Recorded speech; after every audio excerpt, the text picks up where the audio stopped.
Hello friends, welcome to all of you on my YouTube channel Renaissance with Deepak Kumar.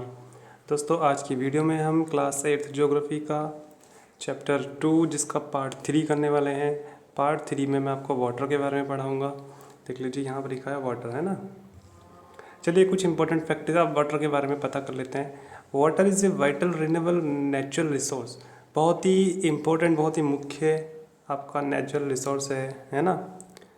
3/4 of the earth 3/4 of the earth is covered with water. हमारी अर्थ का जो 3/4 हिस्सा है वो water से, है ना, घिरा हुआ है।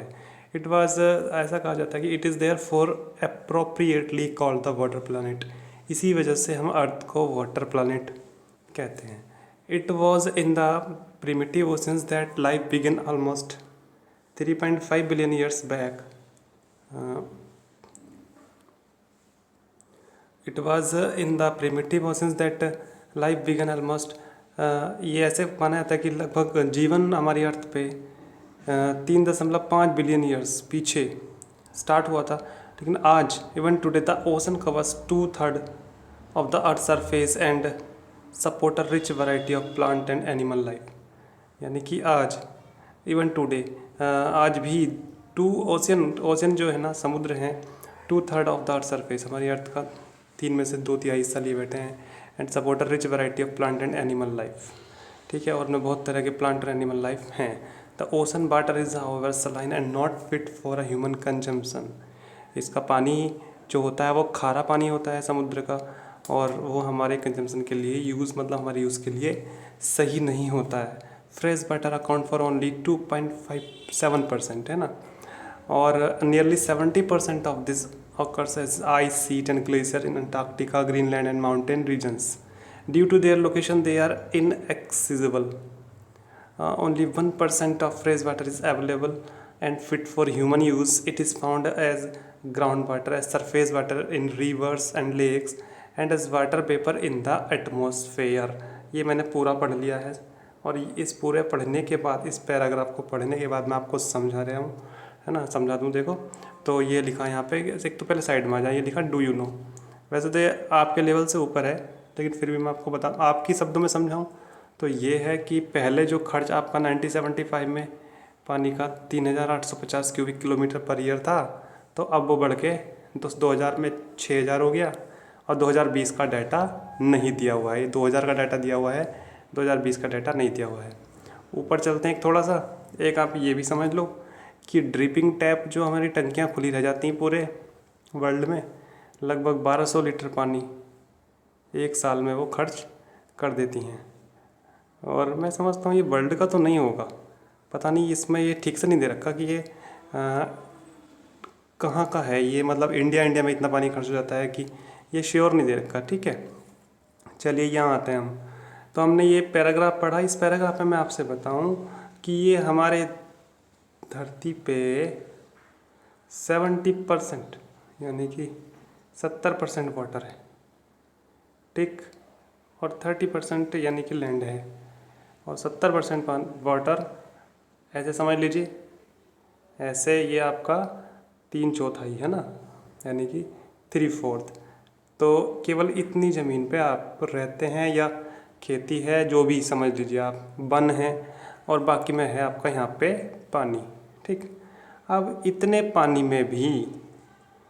पानी का भी ओनली 2.7% फ्रेश वाटर है, और बाकी सब पानी सलाइन वाटर है, जो कि ओशन का है, नमकीला है, वो पानी आप यूज़ नहीं कर सकते। That is not fit for you. आगे चलते हैं, वो पानी, है ना। और फ्रेश पानी जो है ना, फ्रेश वाटर, उसमें क्या क्या आता है? उसमें देखो आता है glaciers, ice sheets, glaciers Antarctica, Greenland में पाए गए, है ना। तो वहाँ तक हम पहुँच नहीं पाते, है ना। Then they are inaccessible. Only 1% of the fresh water is available fit for. तो केवल 1% यानी 100% पानी का केवल 1% पानी ही आप यूज़ करने वाला पानी है आपके लिए। And lakes and water vapour in the atmosphere.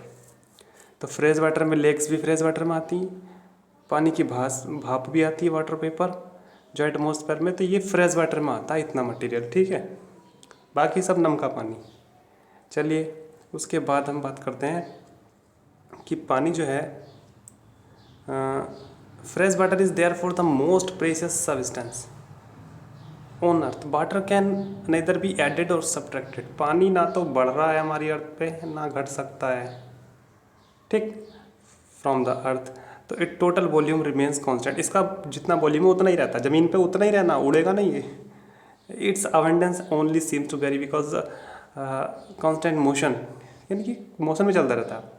सीधे सीधे समझा दो, इसके जो कांस्टेंट मोशन होता है, फिर एक प्रोसेस होती है ना, तो उस प्रोसेस को जैसे पहले इवोपोरेशन होता है, फिर कंडेंसेशन होता है, इसको हम वाटर साइकिल कहते हैं। वाटर साइकिल मैं आपको समझा रहा हूँ। यहाँ देख लीजिए आप, ये समुद्र है, ठीक, ये समुद्र है, ठीक। इस समुद्र में से भाप बन के इस तरह से ऊपर पानी उड़ेगा उड़ेगा और ऊपर जाके बन जाएंगे क्लाउड्स।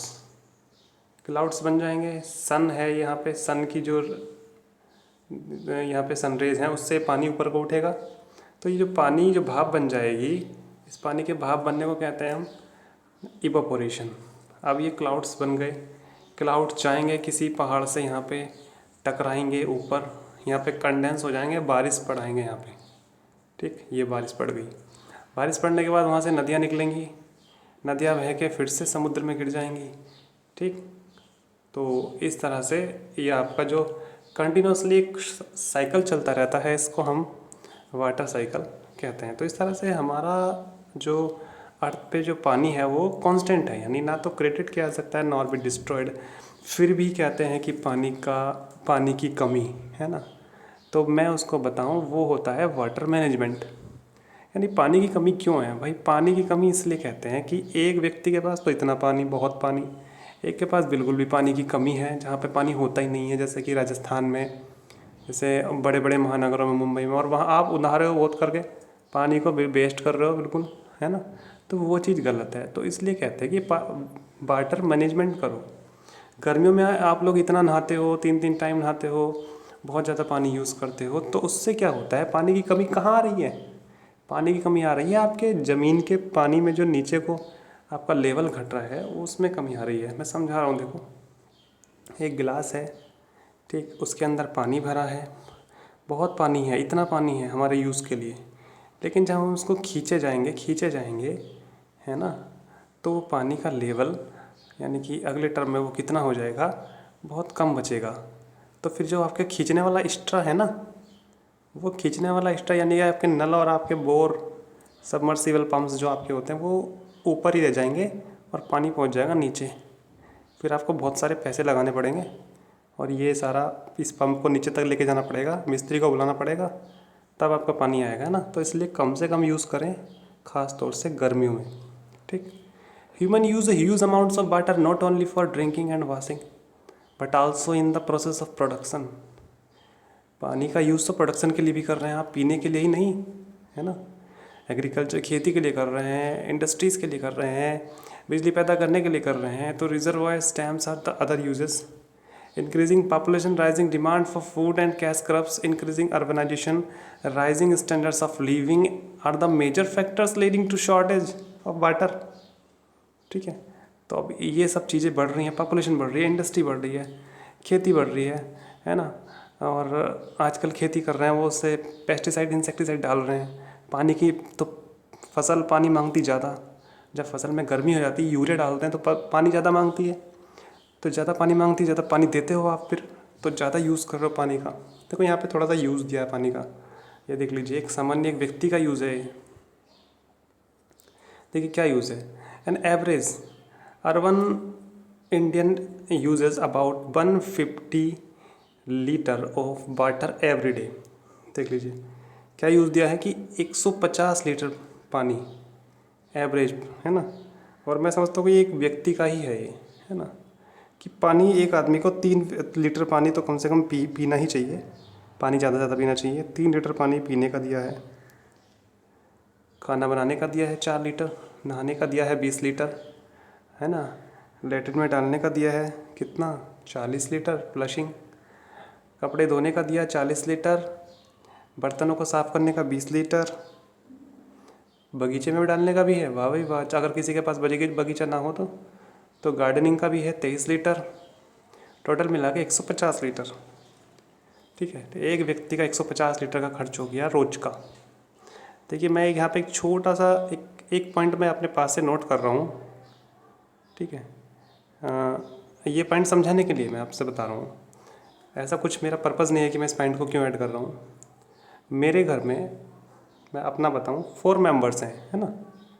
अपने 4 मेंबर्स में हम थोड़ा पानी पीने के लिए बाहर से सरकारी नल से लाते हैं। अभी 4 मेंबर्स में क्या होता है कि जो हमारा 500 लीटर्स का टैंक है वो हमारा 4 दिन चल जाता है। ठीक, 4 मेंबर में तो 4 से डिवाइड कर रहे हैं इसे, तो लगभग 125 लीटर पानी हमारा 4 मेंबर्स यूज़ कर रहे हैं। चलिए मैं 25 लीटर अपने पास से और ऐड कर देता हूँ पीने वाला भी, ज़्यादा से ज़्यादा। यहाँ पर पर्सन दिया है एक व्यक्ति का, और यहाँ हम 4 व्यक्ति उसमें 150 लीटर पानी का रोज का कंजम्पशन करते हैं। तो आप समझ लीजिए कि हम ठीक ठाक चल रहे हैं। आप भी ऐसा ही करें, है ना। साइड में आपको पता ही है, मैंने आपको पढ़ के बता दिया है। अभी आगे चलते हैं। क्या आप जानते हैं, have you heard about a water market Amreli city Saurashtra में with the population of 1.25 lakhs in completely dependent. पानी खरीदते लोग यहाँ पे, बताओ, है ना। पॉपुलेशन है 1.25 लाख और पानी खरीदते हैं। फिर पानी की कमी है यहाँ सौराष्ट्र यहाँ, और इसमें अमरेली कोई होगी जगह, है ना। उसके बाद प्रॉब्लम्स ऑफ वाटर अवेलेबिलिटी है क्या ये, there is a scarcity of water in many regions in the world. पानी की कमी संसार के बहुत सारे हिस्सों में। ये पढ़िए आप, मेरे साथ साथ आप पढ़ा करें, सबसे अच्छी चीज़ ये है। Most of Africa, best of Asia में, साउथ एशिया में, part of western USA, north west Mexico, part of South America and entire Australia are facing shortage. बहुत, देखो संसार के बहुत हिस्से हैं, और अरेबियन कंट्रीज तो हैं ही। Shortage in fresh water supply, यहाँ पे ताज़ा पानी नहीं मिल पाता। Countries located in climatic zone most susceptible to drought face great problems. सूखा पड़ता है इन जगहों में। दस वाटर शॉर्टेज में भी consequences of variation in seasonal और एनुअल प्रेसिपिटेशन। यहाँ पे तो बारिश बहुत कम होती है ना। वाटर शॉर्टेज में भी कॉन्सिक्वेंस, उसका नतीजा क्या होता है कि यहाँ पे बारिश जो सीजनल और एनुअल होती है of the scarcity is caused by over x, और सबसे ज़्यादा over use, over exploitation and contamination of water resources. और वाटर रिसोर्सेज जो हैं उनमें मिलावट। अब वो क्या है समझ लीजिए इसको, है ना। देखिए ये गंदे नाले जब पानी में मिलेंगे, आपके साफ पानी में मिलेंगे, और इनके आसपास का एरिया सारा गंदा हो जाता है। ये यमुना नदी का दिखाया है, ये दिल्ली की यमुना नदी है ये। मैं गया घूमने दिल्ली का भी, ठीक है, तो देखा ये तो नाला है भाई, नदी नहीं है, नाला है ये। गंदे नाले, है ना। सारे दिल्ली का सारा पानी गंदा पानी। मथुरा में आप कह भी नहीं सकते कि ये यमुना नदी है। आगरा मथुरा से निकली है ना ये, बहुत ही ब्लैक। बस ये थोड़ा सा येलो मिलेगी ना आपको, यानी मिटियाला कलर मिलेगा इस नदी का। अभी तो ये ब्लैक काली नदी के नाम होना चाहिए था इसका, यमुना नदी नहीं। तो ये आपको मिलेगी बरसात के दिनों में, जब इसमें पानी एकदम बिल्कुल फुल भर के चलती है, तब बाढ़ वगैरह आती है ना, तब हथनी कुंड डैम से पानी छोड़ा जाता है इसमें। तो बस बरसात में मिलेगी आपको, वरना काली है। तो ये सब चीज़ें, ये इतनी गंदगी जब पानी में जा रही है तो पानी कहाँ से साफ़ हो जाएगा। Access to clean and adequate water source is a major problem facing the world today, है ना। ये सबसे बड़ी समस्या है हमारे संसार की, कि साफ़ पानी, है ना, की पहुंच लोगों तक हो जाए। Steps have to be taken to conserve this dwindling resource even though water is a renewable resource. सभी जानते हैं it over use and population make it unfit for use, कि ज़्यादा ओवर, है ना, इसमें लिखा है ओवर यूज़ और population make it unfit for use. वही सब जगह एक ही चीज़ आती है कि सबसे बड़ा कारण है पॉपुलेशन। दूसरा डिस्चार्ज ऑफ अनट्रीटेड और पार्टली क्या है ये आपका treated sewage, agriculture chemicals and industrial effluent. ये सारे जितनी फैक्ट्री वगैरह हैं, खेती का सीवेज या एग्रीकल्चर सीवेज, मतलब, है ना, जो केमिकल खेतों में लगाते हैं फिर पानी देते हैं, तो उसका जो पानी के साथ जो केमिकल मिलावट होके सब बहते हैं, और ये जितने भी नाले वगैरह हैं ये सब कंटेमिनेट कर रहे हैं, पानी को गंदा कर रहे हैं, मिला रहे हैं ना उसमें गंदगी अपनी। दे पोल्यूट वाटर विद नाइट्रेट, इनके साथ साथ नाइट्रेट जाता है, मेटल्स पार्टिकल जाता है, पेस्टिसाइड जाते हैं, इंसेक्टिसाइड जाते हैं ना। Most of this chemical are non biodegradable, ऐसे केमिकल हैं जो बायोडिग्रेडेबल नहीं हैं, ज़मीन में नहीं घुलते, एंड रिच ह्यूमन बॉडीज, आदमी की बॉडी में पहुँच जाते हैं। Water pollution can be control, इसको हम कैसे कैसे कंट्रोल कर सकते हैं? बाई ट्रीटिंग इफ्लुएंट्स, जितना जो भी चीज़ें पानी में गिर रही हैं सीवेज, उनको पहले वाटर ट्रीटमेंट प्लांट में उनका जहर मारें। समझ रहे हो मेरी बात को? सिंपल लैंग्वेज में वाटर ट्रीटमेंट प्लांट से गुजारें उनको, तब जाके उनका, जब वो है ना अनटॉक्सिक हो जाए तब उनको रिलीज़ करें, है ना, वाटर बॉडीज़ में। Forest and other vegetation cover so the surface runoff and replenish groundwater. Water harvesting another method to save surface runoff. The canal used for the irrigating field should be properly lined to minimize losses by water seepage.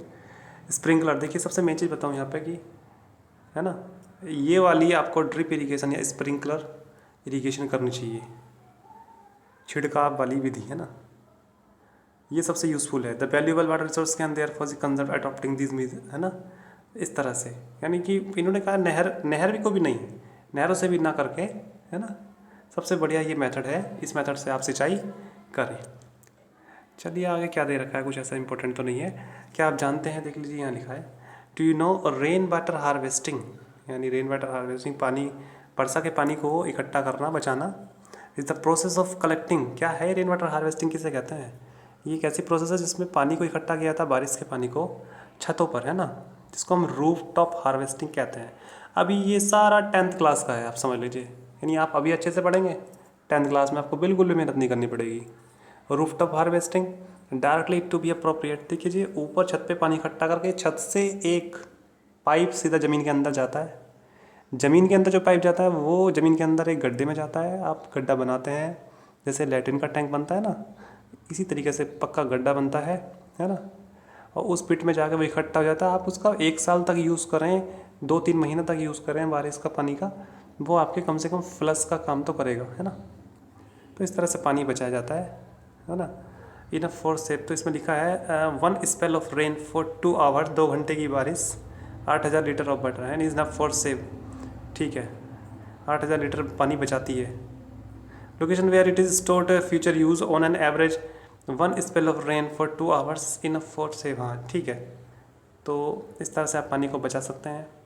अगली video में ज़्यादा लंबी नहीं कर रहा हूँ। देखिए अभी हमारे 2 टॉपिक रह गए इसमें, natural vegetation and wild life.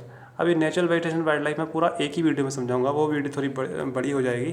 तो बस इस वीडियो को देखने के लिए थैंक यू सो मच।